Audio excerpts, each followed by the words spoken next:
Hot heading carport anchor line.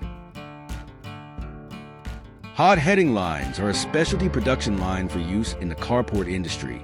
Using standard 1/2-inch rebar, this machine produces 28-inch nails to anchor carports into the ground. The operator stands at the feed station and shears pieces of rebar off a larger stick. This leaves an angled cut at each end. The rebar is then placed at the loading gate. When the line advances, the rebar is picked up by the chain dogs.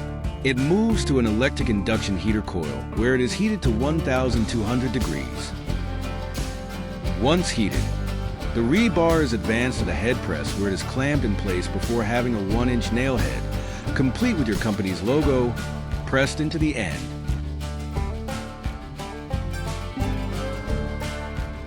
Then carried to the turning station by the chain dogs.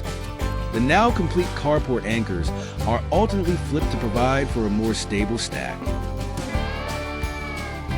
Designing and building specialty lines like this one is only a part of what we do here at Marion Manufacturing.